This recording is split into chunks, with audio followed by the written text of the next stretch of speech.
This is Beyond with Heather Tesch, where we examine near-death experiences and life itself, hopefully making this life a little better. Hello, everybody. Thank you so much for joining us. My guest today is Debbie Alley. Hello, Debbie. Hi, Heather. How are you? I am good. I am so grateful to have you here today. And your near-death experience is different in terms of what led up to it. And I do want to warn the audience that this one's going to be a tough one to listen to today. You went through things that are unimaginable for most of us. So can you take us through your story and then also into your near-death experience? Sure. It's never really a very easy task, but I do it anyway, in the hope that this would bring comfort to as many individuals as possible. Yeah. So, in the year 2006, on my birthday no less, I was abducted from inside of my home by criminal. I'll simply refer to them as criminal elements, although they were in fact a part of a massive kidnapping ring in my home country. At the time, I was 31.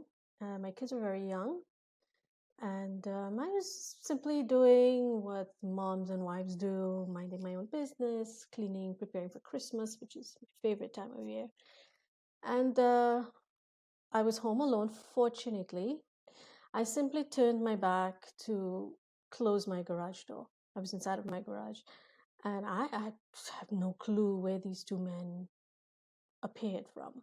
One was brandishing a blade, the other one had a gun, and in that split second, what happens is, if you're not trained to um, automatically go into a defensive position, which I obviously was not.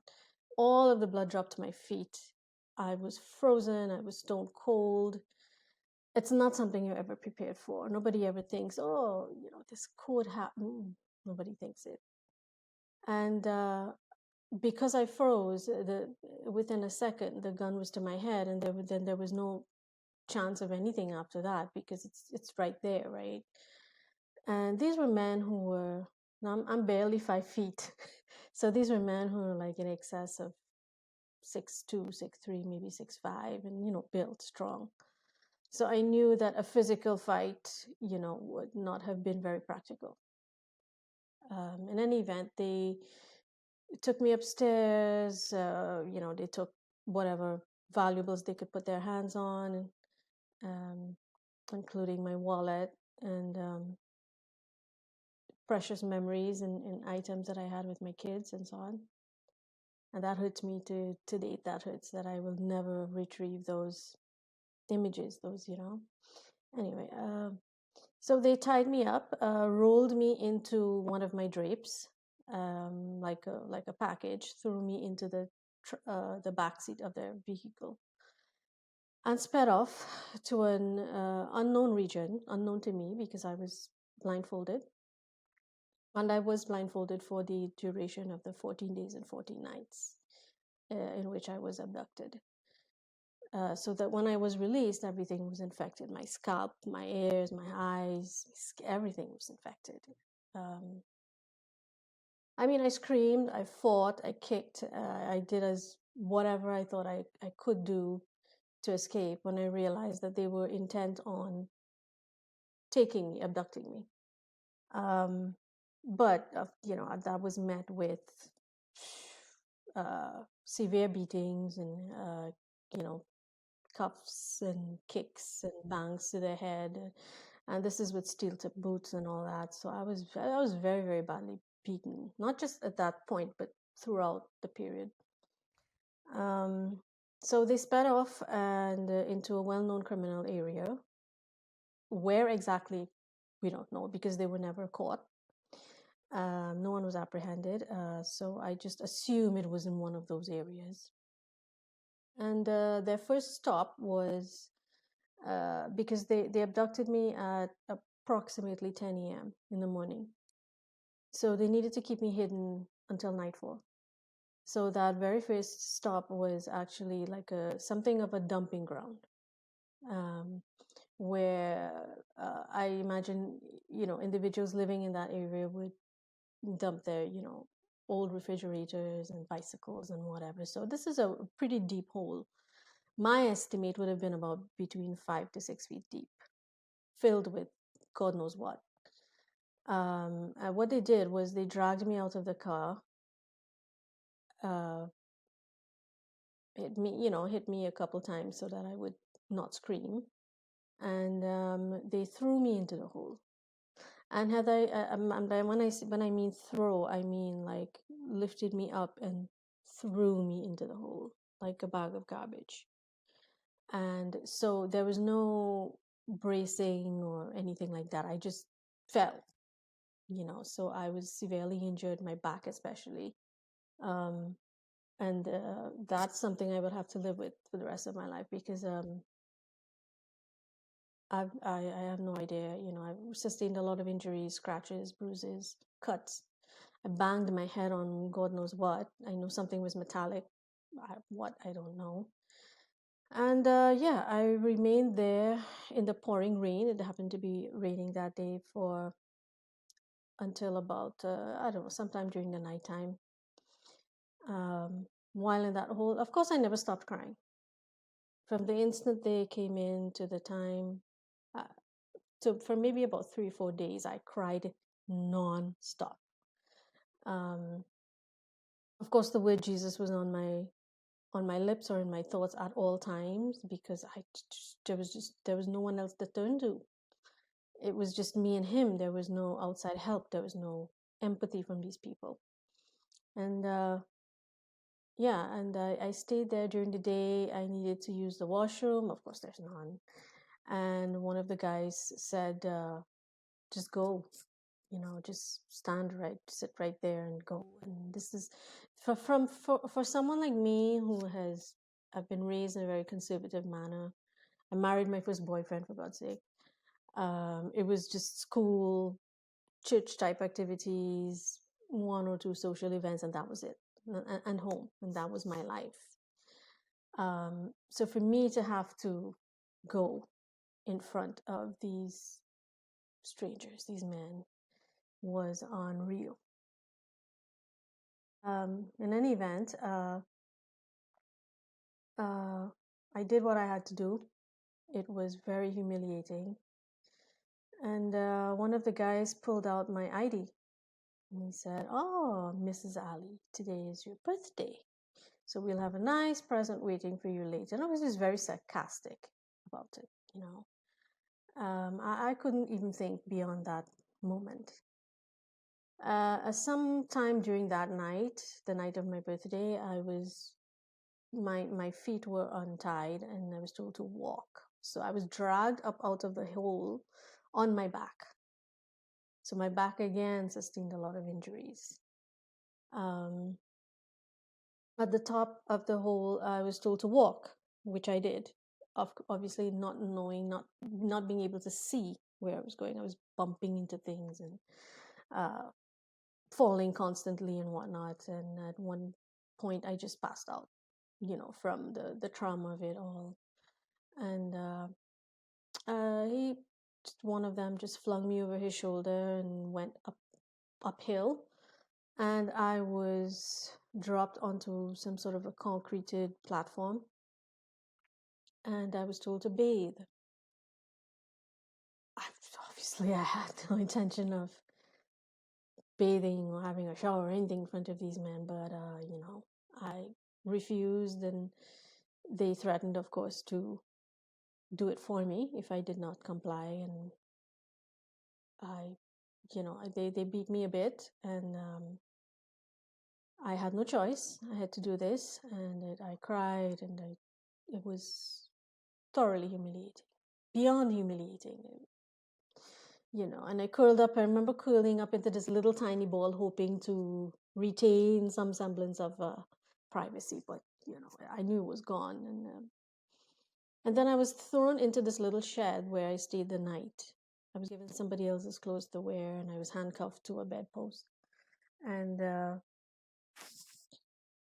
yeah, that's when negotiations began for the ransom. They went someplace and made their phone calls or whatever it is they did. And meanwhile, I'm handcuffed there wondering, I'm basically waiting to die. For 14 days, I waited to die. How was I going to die? When? Was it going to be very graphic? And there's no feeling like that, waiting to die. And I remember one guy coming back in, a very tall fellow, one of them who took me, and he was mad. He was throwing things around and upset because my family did not have $3 million lying around. We were a young couple at the time. Nobody has that kind of money. You're just starting in life, And he said, okay, well, here's you will have your birthday present now, which was the first assault. Very brutal, very well, let me put it this way. Think of everything that could be done to a woman, and that was it, right? So I screamed, I fought, everything within my physical power, I did. It was of no use. I was simply choked or slapped or, whatever was needed to basically shut me up. And yeah, and then I was just told, dress, and which I did in somewhat of a daze. And I remember just feeling numb, just sitting there as though I just witnessed this happen to someone else. Could not have been me. Could not have been Debbie. No. Mm-mm. And I felt that way for quite some time, early the following morning, I was moved to the location where I would remain for the other 13 days and nights. I was, masked. There was a black mask placed over me, so I couldn't identify anyone. Thrown into a vehicle, taken to that, what I call the keeper's place, because that was this man's role, was to keep me alive for that period of time until they could retrieve their ransom.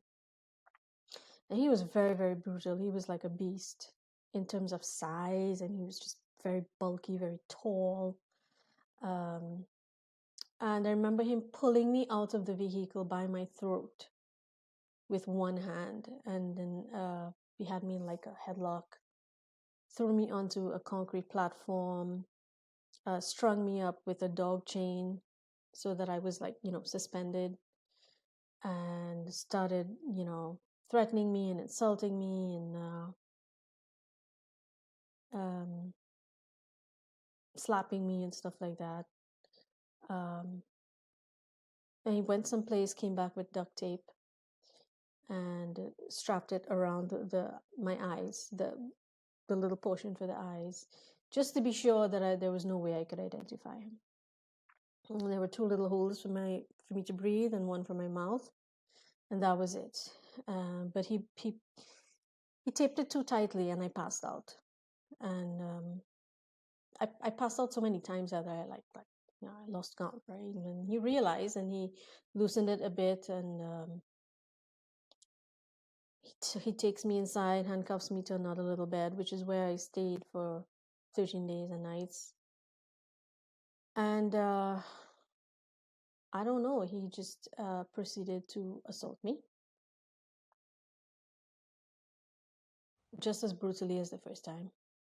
And again, I fought whatever little, I fought as hard as I could. I was beaten, I was choked, you name it. And I was thoroughly traumatized, and it's indescribable. It's indescribable unless you've endured it.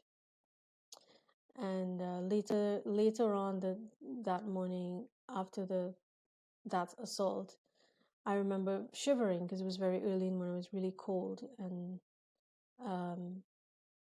I asked for a blanket, if there was a blanket around. And biggest mistake I made, because that proceeded into a third assault, which left me bleeding and in a really, really terrible state. Physically in a terrible state. Mentally, emotionally, I was just numb. I was dead, and there I remained for the 13 days. I was fed. He tried to get me to eat. Everything came back up. There was no interest in eating. I wanted my babies, and that was it, full stop. I tried to sip water or juice, anything like that.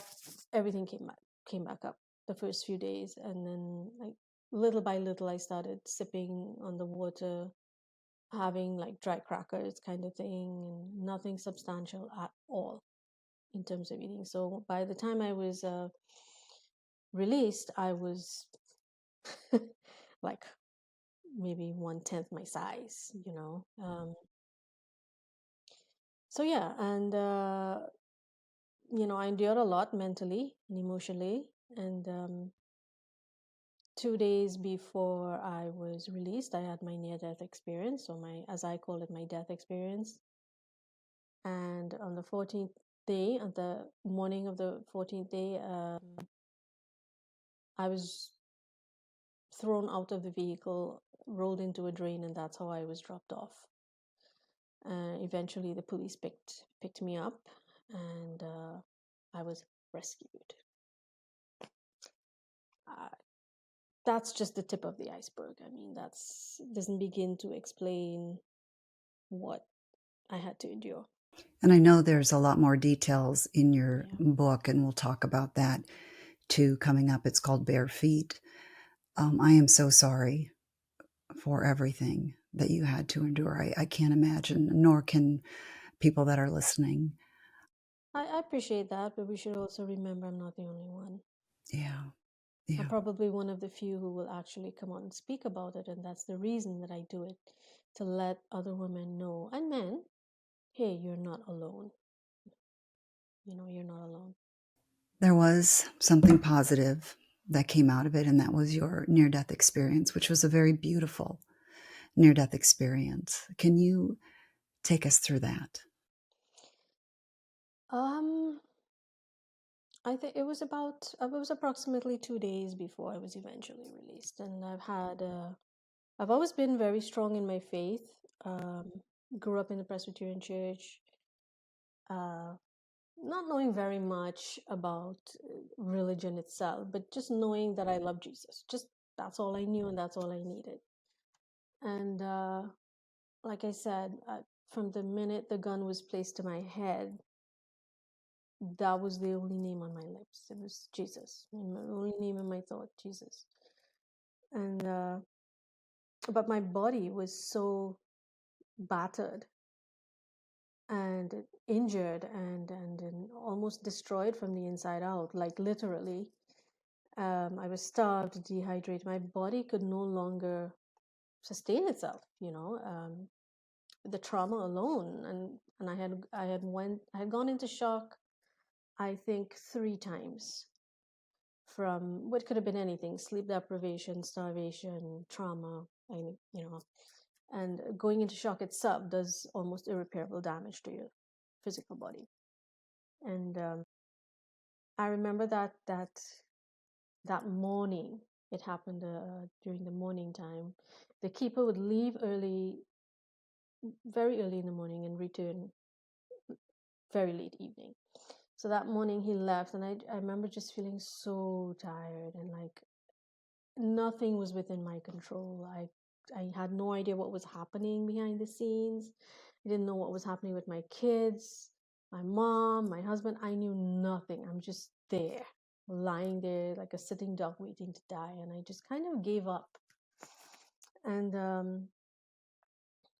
I had surrendered to the Lord before that. But at that point in time, I felt like I was drifting off into a slumber. That's what it felt like, falling asleep. And the difference was, in the blink of an eye, I was above my body. And then I was confused. I was, okay, this is not computing. How can I be here? How can I be there? So there I was looking at myself and the everything that was in the room that I was holding. I saw everything. If I were an artist, I could draw everything to this, smallest detail, but I can't draw to save my life. But I saw myself, and I remember how going down and thinking, okay, so that's me, and that's the handcuff and the. But why am I here? And I'm trying to rationalize all of this, and I looked at my chest, and I realized, wait a minute, I'm not breathing. There's no movement in my chest. I was always like, oh crap, I'm dead. Could I be dead? Am I dead? And before I could even go into some kind of a panic or try to internalize what was happening, there was this beautiful white, not yellow, white, bright light that appeared to my side.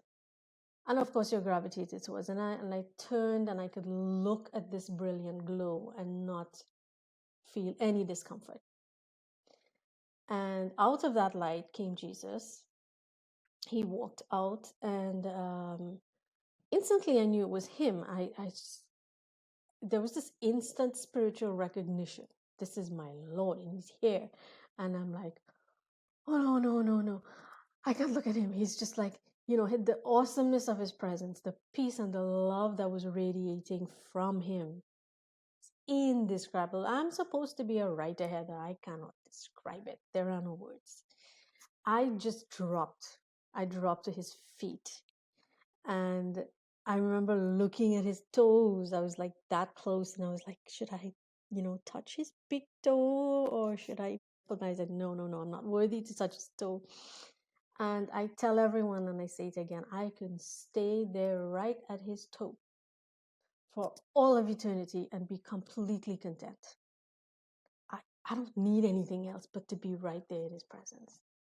And I remember looking and thinking, oh, he's wearing sandals. I wonder what kind of sandals he's wearing. And then I realized it was not. He was actually bare feet. As I was bare feet, because I was abducted without shoes and held without shoes.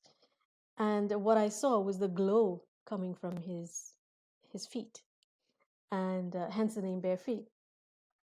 And while I'm admiring his big toe, he lifts me up, and he embraces me, and he says, he hugs me in his special way, and he says, "Child, it's okay. It's all right now. Everything's okay. You're gonna be all right.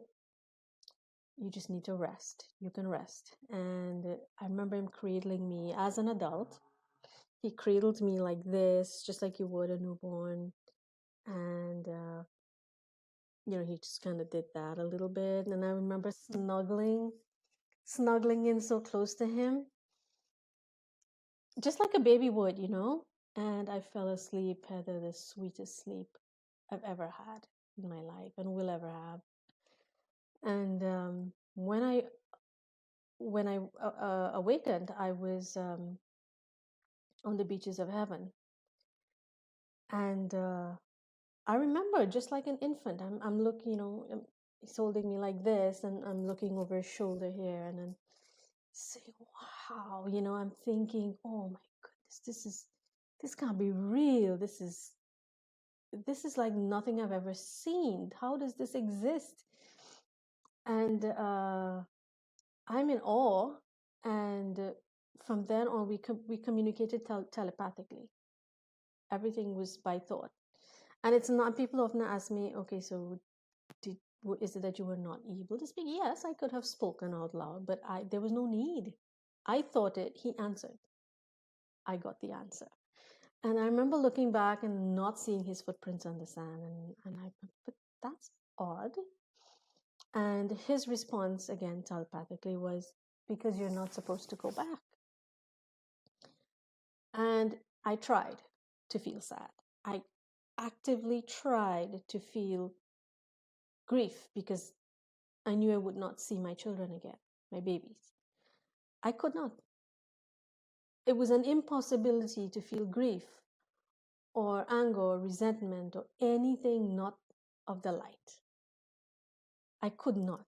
And I just kind of accepted it. But they were still on my mind. My babies, they were still very much on my mind. And Then he put me down on the sand, and I was like a little baby all over again, squishing my toes in it and wiggling, and I was in such glee. And the sand itself were crystals.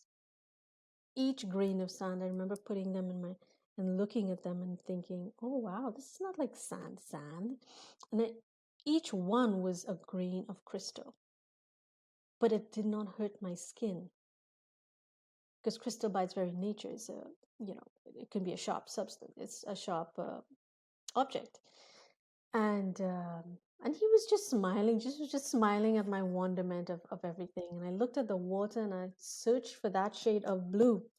Never has it been found on this earth. Cannot find it. And that was the ocean, and there was life in the ocean. There were fish and everything. Um, and I'm thinking, but as Jesus walked, because he was holding my hand, and we walked along the beach, and as he walked, I noticed if he took 2 steps, the water at that point in time would stop movement. It would just be a dead straight line on the shore. And I was, but that's not normal. Water's, it's ever moving. And I remember him saying, that's because everything must stand still in my presence. And as he moved forward, then it would resume its movement. Then the fish would resume moving and everything. Everything stood still. And I was in such wonderment. And I looked at the trees nearby. Haven't seen a green like it. Haven't seen a blue like the ocean. Haven't seen rocks that looked that color, or the sand or anything. And I'm, wait a minute, where's the sun and the sky? And I'm looking up, and there are birds and everything, uh, beautiful. And the Lord said, there is no need for a sky. Why do you need a sky? Why do you need clouds? We have the presence of God. And they said, and I'm thinking, but the sun, and they're just, because there's all this light. He said, that's the light of God. There's no need for a sun. His light and his breath keeps everything alive. And then it suddenly made sense. Oh, that's why I cannot find a shadow. There were no shadows. The leaves, there were no shadows under the leaves. The rocks, there was light in and around it. It was emanating with the light of God. No shadows. Not even our, then that's when I was, wait a minute, I don't have a shadow. Jesus doesn't have a shadow. It doesn't exist. And, that just got me, and, but the Lord knew, he knew I was thinking about my kids, and he said, Debbie, I know you're thinking about your children. Do you not trust me to take care of them? And that's when I had to admit, yes, I do. And that's when I truly let them go. That was at that point that I let them go. Yes, I trust you. Because I suddenly realized that our perception of time and the perception of time which is man-made, by the way, and time in its truest form on the other side does not exist. So I knew that within the snap of a finger, I'd be with my kids again. But it's just that they would not be able, we on this earth won't be able to translate the difference. And I let them go. And it's when you let things go that God can work. And as soon as I said, yes, I do, I trust you, another light appeared, more brilliant than the one that Jesus walked out of. And I could look at it, stare at it, and totally comfortable. But I heard a voice, most beautiful voice next to Jesus's, that is, emanated from that light. And he said, okay, Debbie, you wish to return to your children? Okay. I will send you back on the condition that you continue my work on earth. You've got to do this. Do you agree or not? Because I had the choice to stay.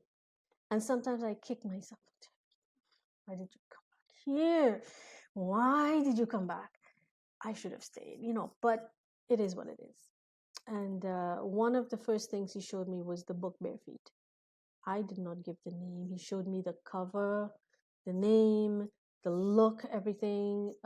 He said, do not worry about how and when you will write it. I will give you the words. And believe me, that book it took me 3 years to complete. It was that painful to write. But the Lord did. He gave me the strength. I'd write one line and that was it for a week. I'd be in a hole of depression, and then I'd write another paragraph, and then I'd be out for a month with not being able to think. And he gave me my tasks, and I just agreed. I said, yes, Lord, I'll do it. I'll go back. I'll do anything for you. Go back to my kids. And he released me. And then Jesus was so happy. He hugged me, he swung me around, he kissed my head. He said, all right, everything's going to be okay now. It's not going to be easy, but it will be okay. And he placed his hand on my head, and there was this extreme warmth that went through my body. Extreme, but comfortable and comforting. Ran through every strand of hair down to the soles of my feet. And I knew what he was doing because I asked in my head, feeling, and he told me he's cleansing me. He cleansed every sign, any hint of STDs or HIV or the wounds that I sustained and all those kinds of things.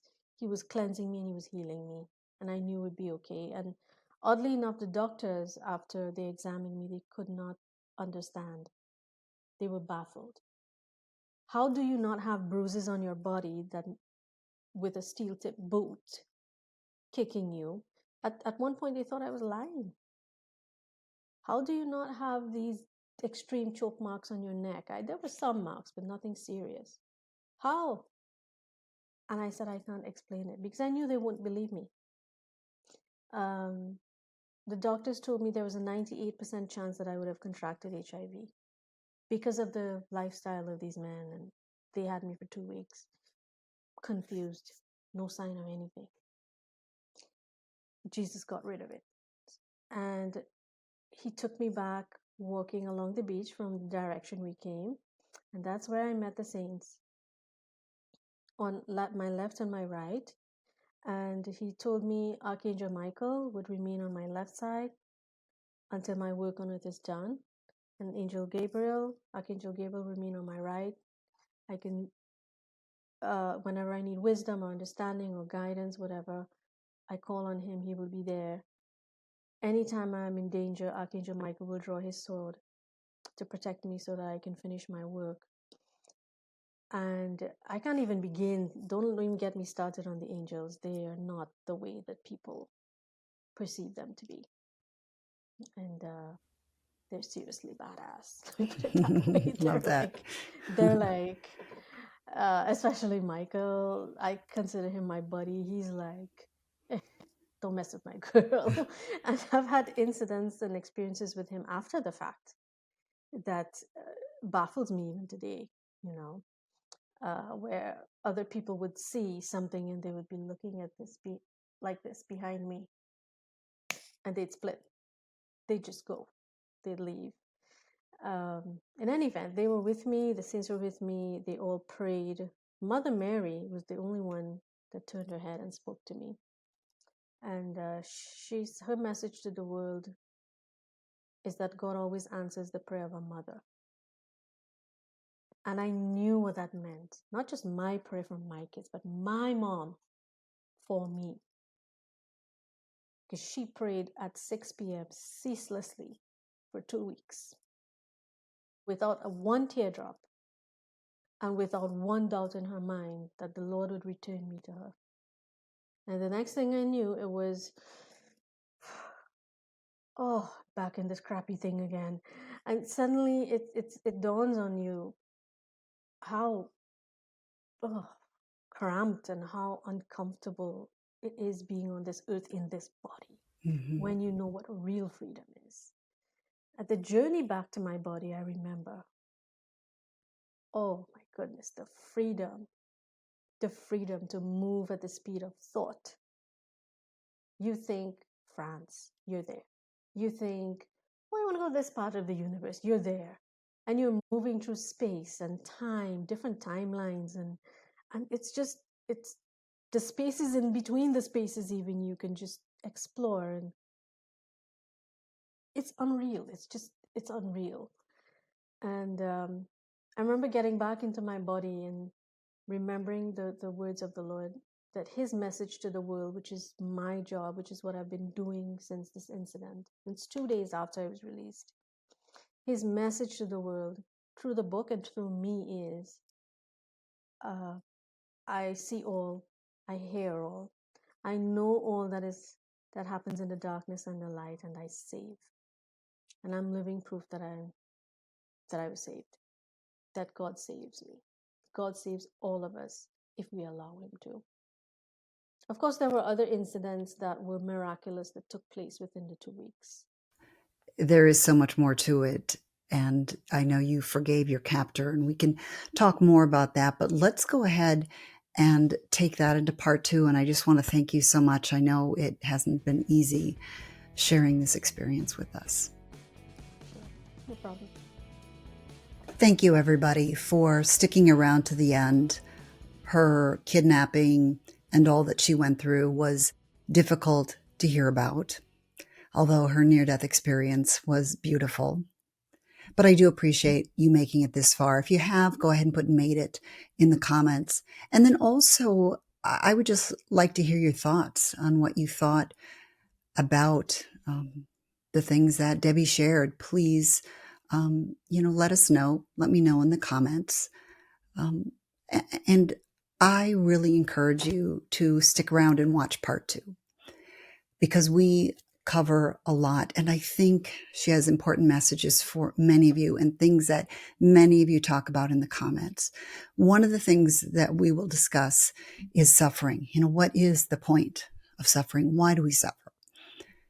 And that was really interesting.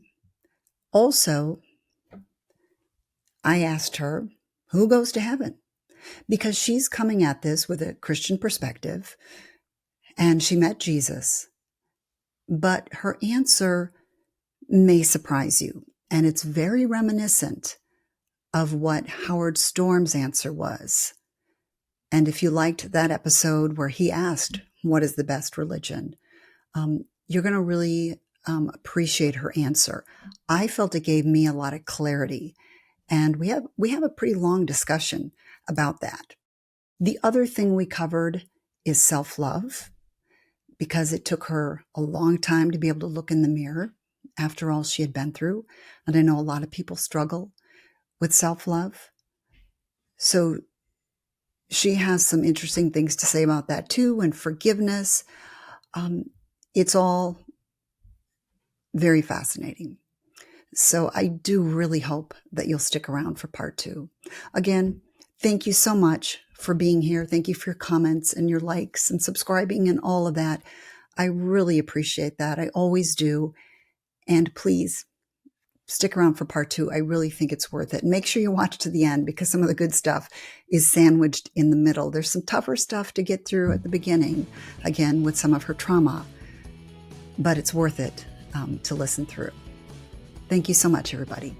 See you in the next episode. Thanks for joining me on Beyond with Heather Tesch. Please add comments and questions you'd like future guests to answer. Also, if you liked what you heard, please hit the thumbs up button and subscribe. That'll help keep this podcast going. You can also go to Beyond with Heather Tesch to look for more episodes.